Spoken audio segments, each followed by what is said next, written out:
시편 15편 말씀은 가장 중요한 질문으로 시작합니다. 아니, 사람이 마땅히 던져야만 할 중요한 질문으로 시편을 시작합니다. 그것은 바로 여호와여 주의 장막에 머무를 자 누구오며 주의 성산에 사는 자 누구오니까 라는 1절 말씀입니다.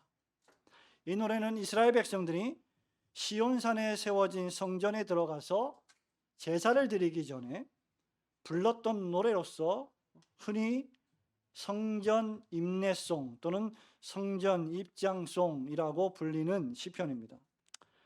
누가 성전에 들어갈 수 있는가? 누가 하나님의 집에 들어갈 수 있는가? 성전에서 예배하는 사람들은 누구인가? 그 정체성을 묻는 질문입니다. 오늘날 우리 시대의 표현대로 하자면 누가 교회를 출입할 수 있는가? 누가 교회에서 예배 드릴 수 있는 사람들인가? 교회에서 예배를 드리는 그리스도인들의 정체는 무엇인가? 라는 질문과도 같을 것입니다. 말하자면 어떤 자격을 가진 사람이어야 하는지, 또 동시에 예배를 드리는 사람은 어떤 존재로 살아가야 하는지를 매우 잘 보여주는 말씀입니다.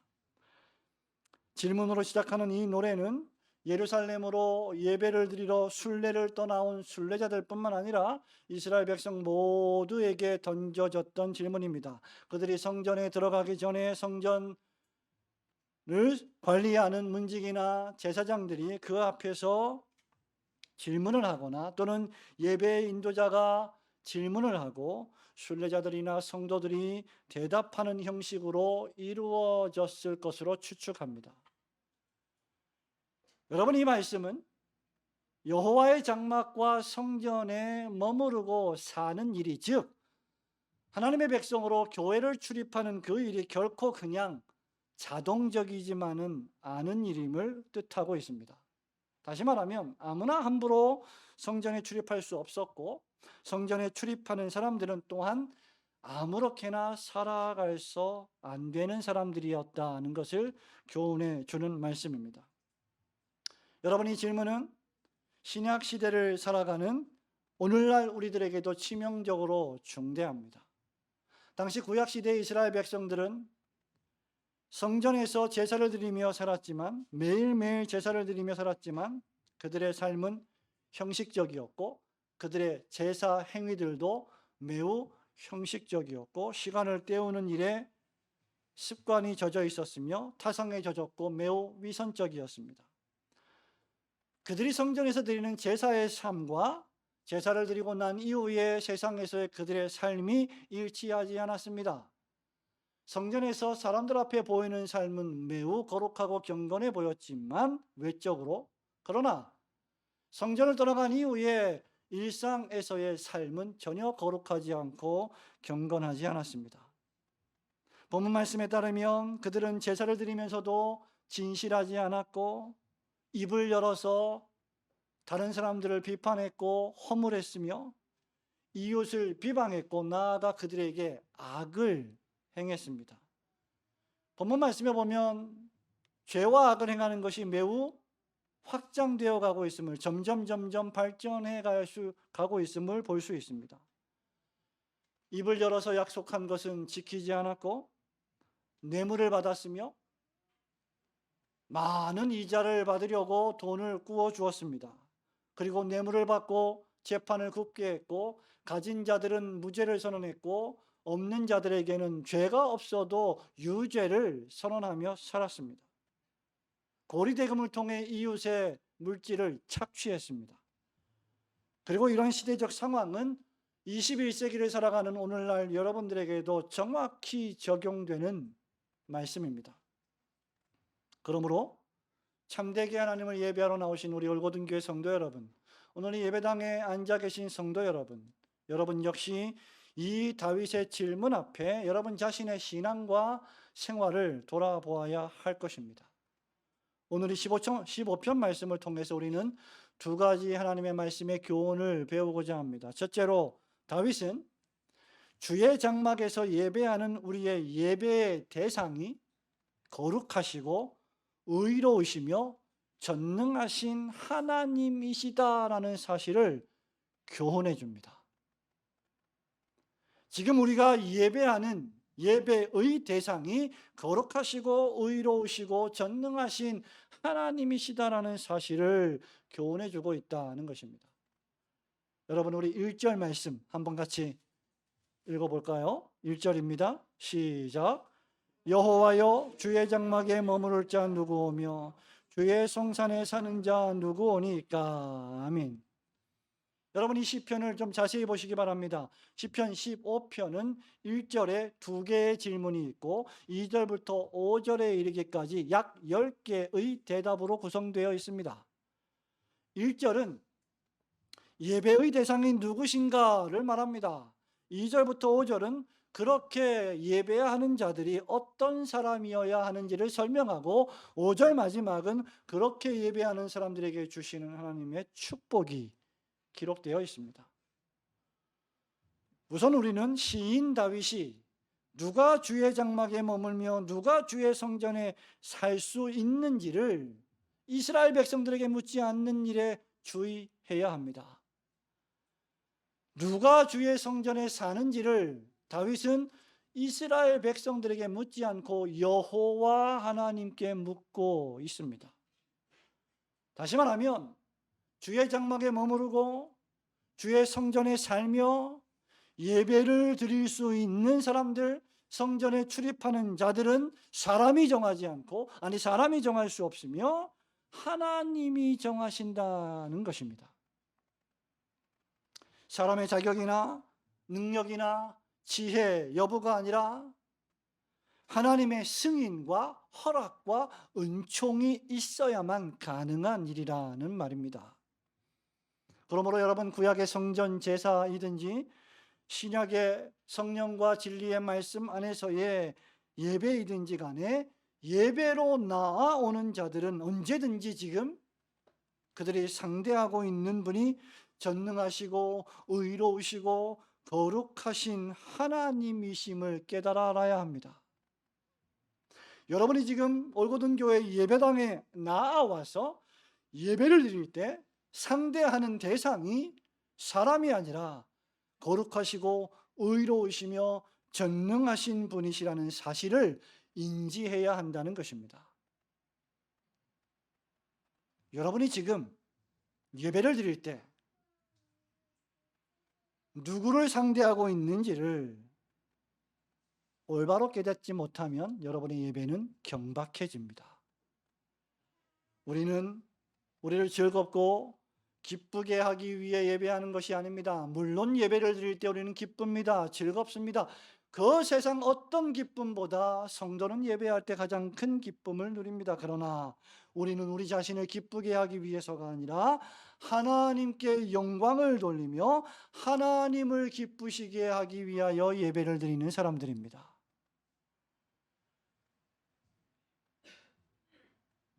예배는 성도의 필연적인 기쁨이지요. 그러나 그 기쁨은 하나님을 참되게 예배할 때 필연적으로 뒤따라오는 것입니다. 그러므로 하나님을 참되게 예배하지 않는다면 참된 기쁨은 따라오지 않을 것입니다. 그러므로 우리는 아무 생각 없이 습관적으로 주일이 되었으니, 시간이 되었으니, 교회 갈 시간이니 주의 장막을 들락달락해서는 안 되는 것입니다. 아무 진지함 없이 경박스럽게 아무 준비 없이 아무런 감동도 없이 피상적으로 예배당을 출입해서는 안 됩니다. 왜냐하면 여호와의 장막에 머문다는 것은 여호와 하나님의 임재와 내가 지금 함께 한다는 것을 뜻하기 때문입니다. 성도 여러분, 성경은 하나님을 많은 모습으로 묘사합니다. 그 중에 하나가 성경은 하나님을 묘사할 때 우리 하나님은 소멸하시는 분이시다, 질투하시는 하나님이시다 라고 했습니다. 신명기 4장 24절은 이렇게 말합니다. 내 하나님 여호와는 소멸하는 분이시요 질투하시는 하나님이시니라. 그리고 이 똑같은 말씀을 히브리서 설교자는 히브리서 12장 29절에서 인용하고 있습니다. 사람들이 잘못된 방식으로 예배한다면 하나님 앞에서 하나님이 명하시지 않는 다른 불을 드린다면 하나님은 질투하시고 하나님은 그들을 불로 소멸하실 것입니다. 앞서 다윗은 누가 여호와 하나님의 임재의 상징인 성전에 거할 수 있는지에 대한 가장 중요한 질문을 던졌다고 했습니다. 여러분, 이것은 단순히 순례지에 가서 여러분이 시간이 나고 돈이 좀 있어서 여유가 좀 생겨서 예루살렘, 이스라엘, 이집트, 요르단의 성지를, 구약과 신약의 장소들을 여행할 때 그 유명한 예배당을 구경하기 위해서 잠깐 들리는 것을 의미하지 않습니다. 이 질문은 살아계신 하나님을 참되게 예배하기 위하여 하나님의 집 백성으로 살아가는 것을 뜻합니다.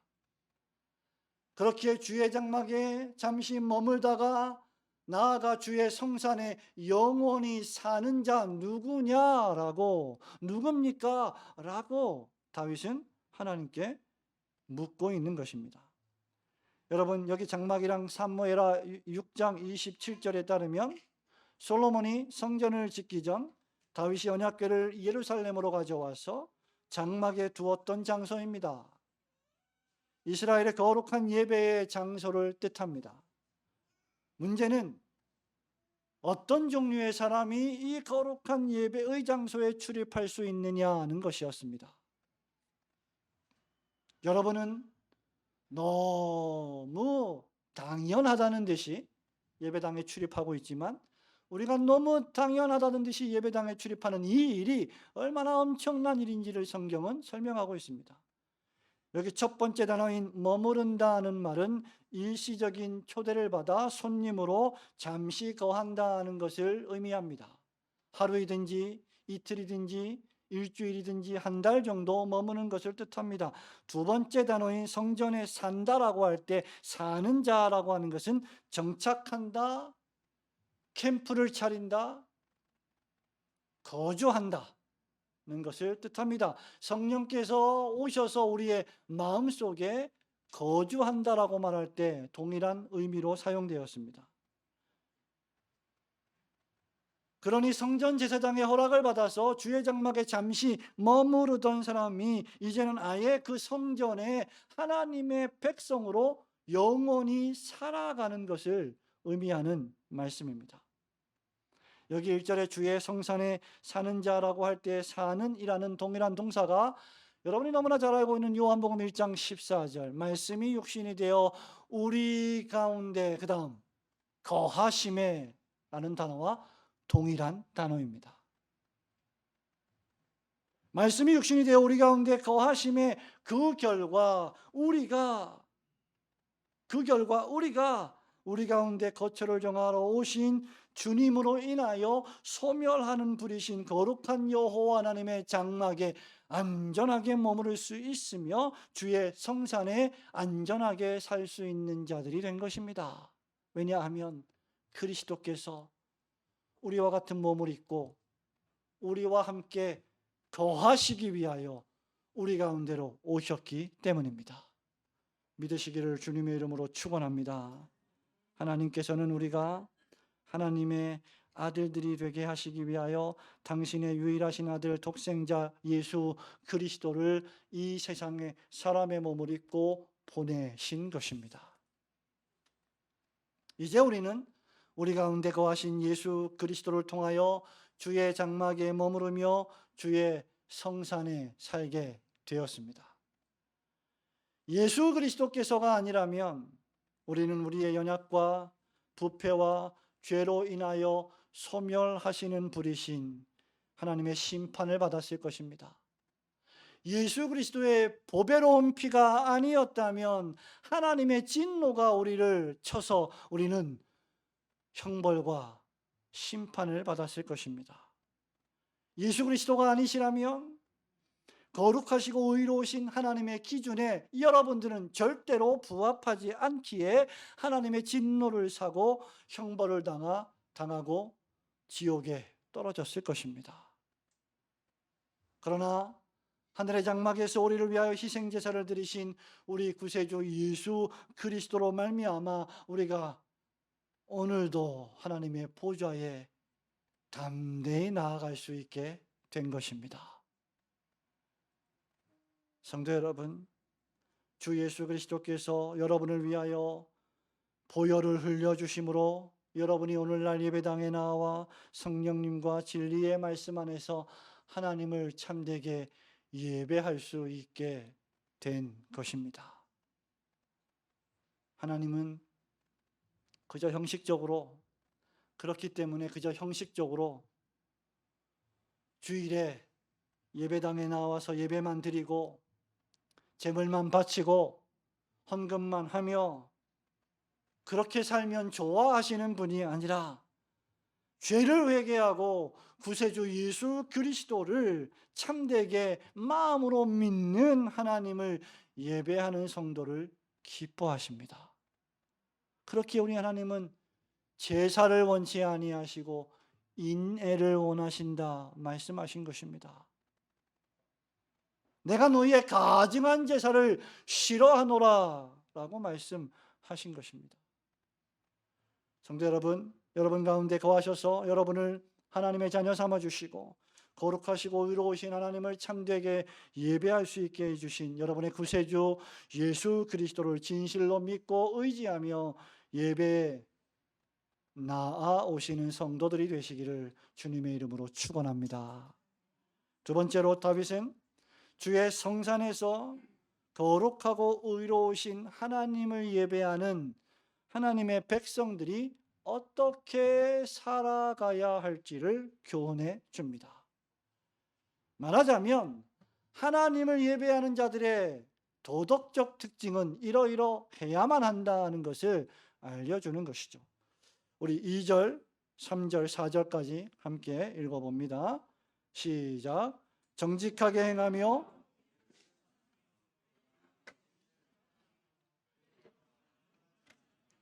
그의 이웃에게 악을 행하지 아니하며 그의 이웃을 비방하지 아니하며 그의 눈은 망령된 자를 멸시하며 여호와를 두려워하는 자들을 존대하며 그의 마음에 소원한 것은 해로울지라도 변하지 아니하며 이자를 받으려고 돈을 구워주지 아니하며 뇌물을 받고 무죄한 자를 해하지 아니하는 자이니라고 했습니다. 이 구절에서 시인은 주의 성전에서 예배하는 백성들의 10가지 특징을 묘사하고 있습니다. 하나님이 거룩하십니다. 하나님이 의로우십니다. 그렇기 때문에 하나님의 거룩과 의로우심, 그 존재가, 그 임재가 있는 주의 성산에 살며 하나님을 예배하는 자들 역시 거룩해야 하고 의로워야 합니다. 지난 시간에 우리는 시편 14편 말씀을 살펴보았지요. 어리석은 자는 그 마음에 이르기를 어떻게 해요? 없다 하도다. 그래서 14편은 어리석은 자의 초상화, 악인의 초상화라고 할 수 있습니다. 악인들의 특징은 이러하다라는 것이죠. 그런데 곧 이어서 시편 15편은 그와 완전히 반대로 의인들의 초상화, 그리스도인들의 초상화라고 할 수 있습니다. 주의 장막에 머무르고 주의 성산에 살아갈 성도들은 이러이러한 자이다라는 것이죠. 여호와의 장막에 머물고 주의 성산에 사는 성도는 10가지 도덕적인 의로움을 소유하고 추구해 가야 합니다. 하지만 여러분, 이 말씀은 오해하지 마십시오. 이런 의를 소유하고 이런 율법을 지켜야만 여호와의 장막에 거할 수 있다는 자격 조건이 결코 아닙니다. 우리 중에 그 누구도 이러한 자격을 완전히 갖춘 사람은 없기 때문입니다.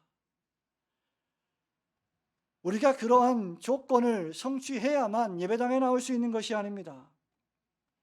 하나님께서 그리스도 예수를 통하여 주의 성전에 그러한 자격 조건을 갖추어 주셔서 그렇게 살게 해 주신 성도이기 때문에 마땅히 그렇게 추구해야 할 하나님의 백성들의 특징을 다윗은 말하고 있는 겁니다. 죄인의 구원은 오직 주 예수 그리스도와 그분이 여러분을 위하여 달리신 십자가 속죄 사역에 좌우되는 것입니다. 율법의 행위로는 아무도 의롭다함을 받을 수 없습니다. 여러분이 아무리 선을 행한다 할지라도 하나님의 기준에 부합하지 못합니다. 여러분이 앞으로 50년, 100년을 더 산다고 해도 아마 지금보다 그때가 훨씬 더 거룩하고 의로워지리라고 장담할 수 없습니다. 왜냐하면 여러분은 부패하고 오염된, 여전히 남아있는 연약의 죄가 있기 때문입니다. 율법을 지킬 수 있는 사람은 한 사람도 없습니다. 그렇기 때문에 로마서 3장 10절에서 의인은 없나니 하나도 없도다 라고 말한 것입니다. 예수 그리스도께서 하나님 아버지께 순종하심으로 계명의 말씀을 온전히 다 지키셨고 죄를 범하지 않으셨습니다. 하나님의 은혜로 우리가 우리 죄를 깨달아 회개하고 믿음으로 주 예수님을 영접할 때 우리는 마치 주께서 성취하신 모든 계명의 말씀을 우리가 다 지킨 것처럼 하나님께서 우리를 의인으로 여겨 주시는 것입니다. 그래서 우리는 이것을 놀라우신 하나님의 은혜라고 부르는 거예요. 그렇게 믿음으로 이런 구원의 은혜를 받아 주의 성전에 살게 된 하나님의 자녀들은 이제 하나님의 자녀답게 살아가야 하고 그렇게 살면서 하나님을 참되게 예배해야 한다는 말입니다. 그것이 바로 이어지는 2절과 5절 말씀입니다. 이것은 하나님을 예배하는 자들이 늘 지켜야 할 도덕적 덕목들입니다. 총 10가지인데 여러분 다음과 같습니다. 첫째, 정직하게 행하고, 둘째, 공의를 실천하며, 셋째, 진실을 말하고, 넷째, 혀로 남을 허물하지 않고, 다섯째, 이웃에게 악을 행하지 않고, 여섯째, 이웃을 비방하지 않으며, 일곱째, 망령된 자를 멸시하고 여호와를 두려워하는 자를 존대하며, 여덟 번째, 서원한 것은 해로울지라도 지키며, 아홉 번째, 고리대금업을 하지 않으며, 열 번째, 뇌물을 받고 재판을 굽게 하지 않는 것입니다. 이 10가지는 또다시 구분해 볼 때 2절에서 3가지 긍정적인 목록과 3절에서 3가지 부정적인 목록으로, 그리고 4절에 2가지 긍정적인 목록과 5절에 2가지 부정적인 목록으로 나뉘어집니다. 첫 3가지 긍정적인 목록, 즉 정직, 공의, 진실은 3절의 첫 3가지 부정적인 허물함, 악을 행함, 비방함과 완전히 비교 대조되어 있습니다. 입을 열어서 다른 사람을 비난하고 허물하고 악을 행하고 비방하는 것은 전형적인 악인의 모습입니다. 그것과 비교해서 의인들은, 그리스도인들은 항상 정직해야 하며 의를 사랑해야 하며 그 입으로 어떤 경우에서라도 진실을 말해야 한다는 것입니다. 성도 여러분, 정직하십니까? 여러분 공의로우십니까? 여러분은 진실하십니까? 정직과 공의와 진실은 비난할 것이 없고 악이 없으며 거짓이 없는 삶을 뜻합니다. 그런데 여러분 생각해 보세요. 우리들은 이러한 삶을 완전히 살아낼 수 없습니다. 당대 의인이었던 노아는 거룩한 사람이었고 의로운 사람이었습니다. 정직했고 공의로웠고 진실했습니다. 노아가 그랬고 아브라함이 그랬습니다. 사단의 시험을 받았던 족장 욥 역시 매우 온전한 사람이었습니다. 근데 여러분, 이 온전하다라는 이 말은 단 한 개의 도덕적 결함도 없는 상태를 뜻하지 않습니다. 노아도 실수했습니다. 아브라함도 얼마나 많은 불신앙 가운데 하나님을 시험했습니까? 욥도 결국은 죄를 뒤집어쓰고 입을 막으며 하나님 앞에 회개했습니다. 여러분, 이 정직과 공의와 진실은 크게 지적할 만한 결함이나 결점이 없는 인격적인 온전함을 뜻합니다. 우리 주님께서 산상수훈의 말씀인 마태복음 5장 48절에서 이렇게 말씀하셨죠. 그러므로 하늘에 계신 너희 아버지의 온전하심과 같이 너희도 온전하라.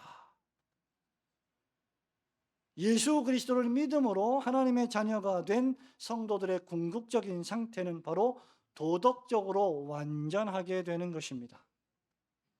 우리는 하나님의 자녀가 되었기 때문에 하나님의 자녀답게 도덕적으로 온전한 삶을 살아가려고 세상의 소금과 빛된 삶을 살려고 분투하며 매일매일 애쓰고 있습니다.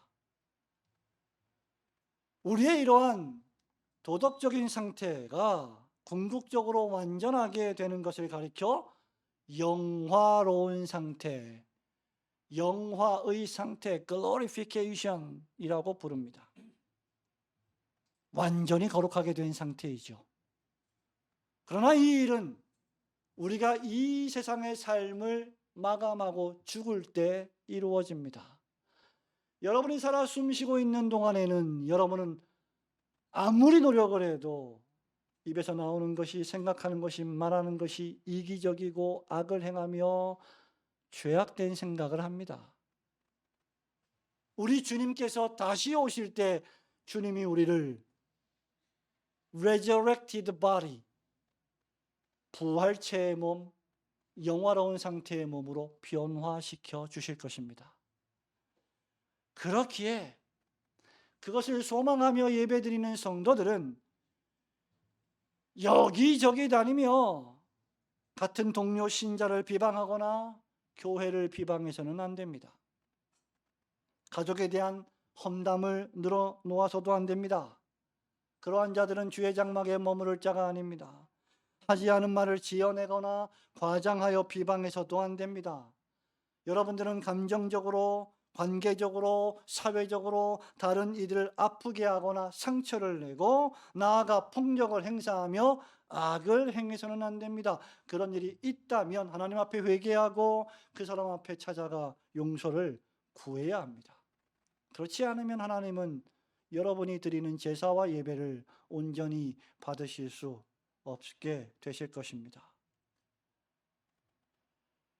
여러분, 이렇게 악을 행하고 이렇게 비방하고 이렇게 험담을 늘어놓으며 이렇게 진실하지 못하고 이렇게 공의롭지 못한 자들이 주의 장막에 머무르며 태연히 예배를 드릴 수는 없습니다.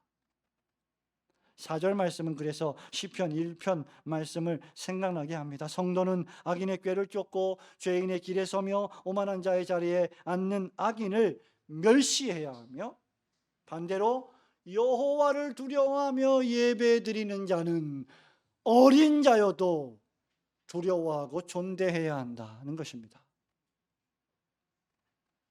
오늘 이 예배에 참석해서 예배를 드릴 뿐만 아니라 찬양대로 하나님께 영광을 돌린 우리 찬양대, 온 세대 찬양대, 찬양을 드리는데 저는 찬양을 드릴 때도 그렇지만 연습을 할 때도 다 목소리가 아름다워요. 목사 귀에는요 다 아름답고 다 행복해 보이고 다 기뻐요. 그냥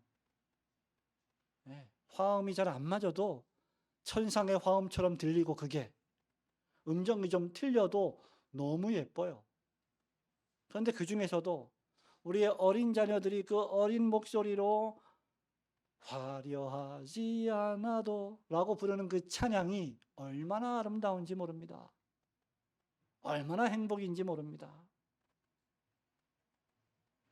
그러므로 그렇게 예배드리는 자들이라면 어린아이들이라도 우리는 두려워하고 존귀히 여겨야 한다는 것입니다.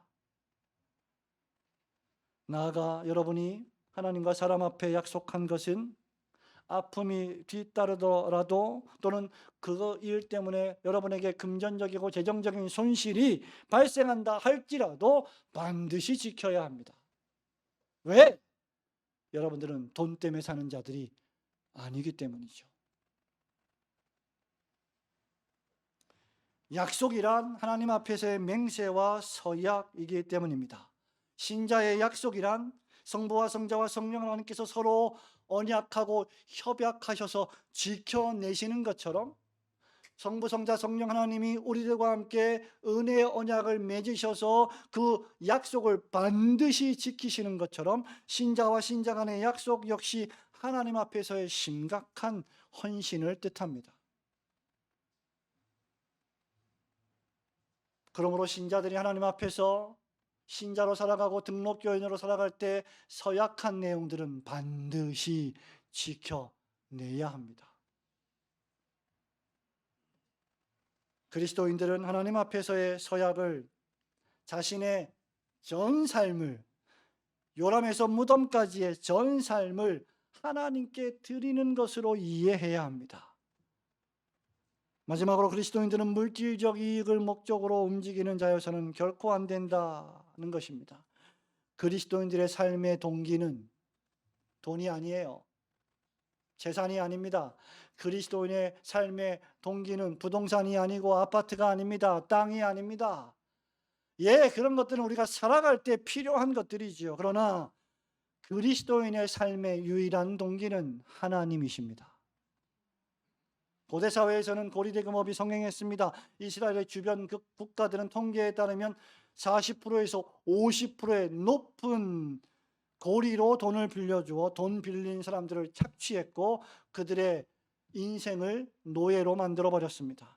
여러분, 이런 일들은 고스란히 그 당시에 이스라엘 백성들에게 영향을 끼쳤습니다.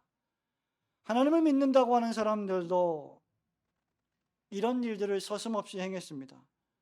하지만 여러분, 하나님의 말씀은 돈 때문에 가난한 자들을 압제하고 죄 없는 자들을 무고하고 죄 있게 만든다면 그는 결코 주의 성산에 거하지 못할 것이라고 선언하고 계십니다.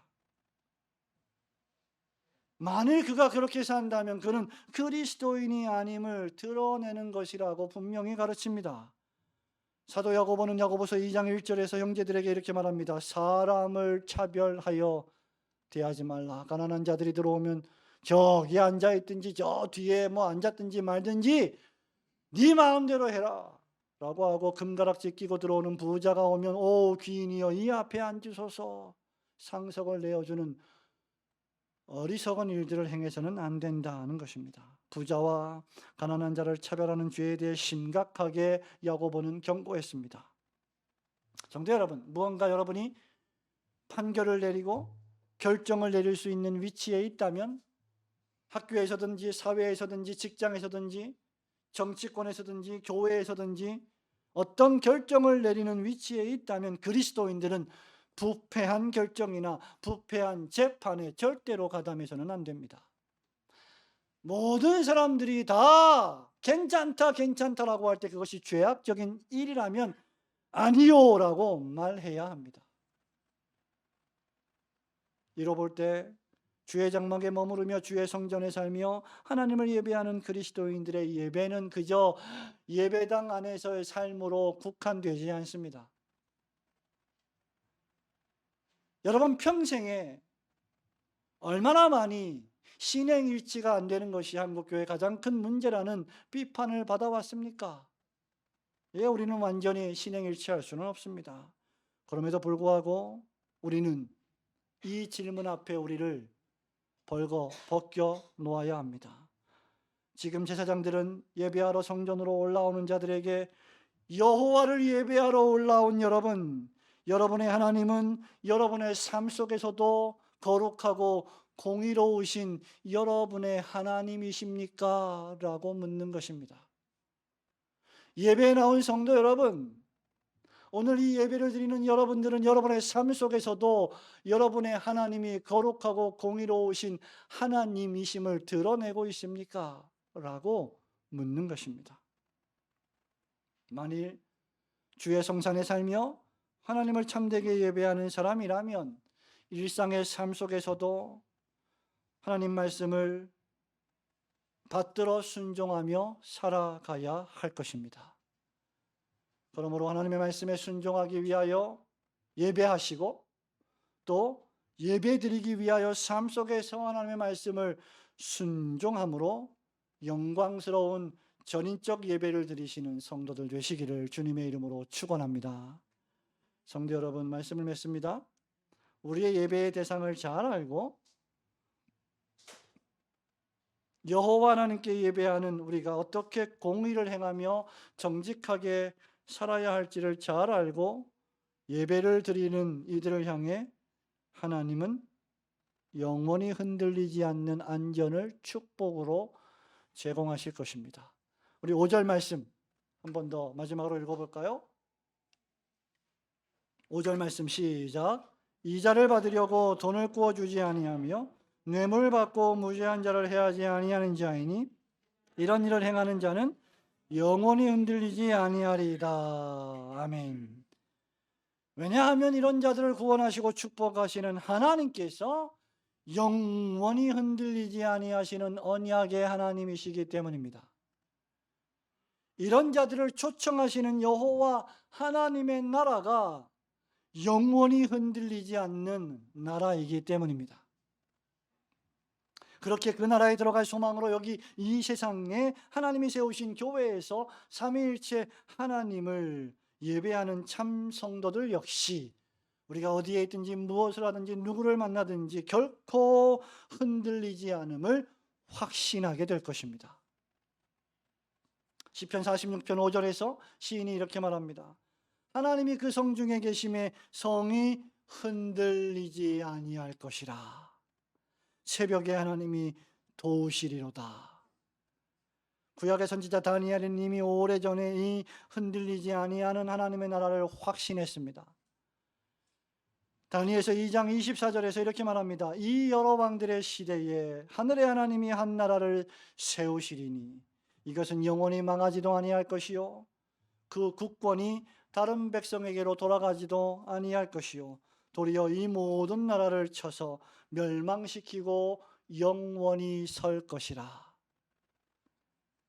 비록 우리는 불안전한 세상에서 삽니다. 불안전한 가정에서 삽니다. 불안전한 사회의 관계 속에서 살아가서 종종 우리의 연약과 우리의 죄 때문에 우리의 터가 흔들리는 경험을 합니다. 관계가 깨어지는 경험을 합니다. 하지만 마침내 완성될 영원하신 하나님의 나라에서는 흔들리지 않는 경배의 삶을 살게 될 것입니다. 그러나 이론적으로 실천적으로 마치 하나님이 없는 듯이 살아가며 자신들은 결코 흔들리지 않을 것이라고 시편 6절 말씀에 호언장담했던 교만한 자들은 그 교만한 건방진 위선자들은 결코 하나님의 영원한 나라에 들어가지 못할 것입니다. 왜냐하면 하나님은 교만한 자를 가장 미워하시기 때문입니다.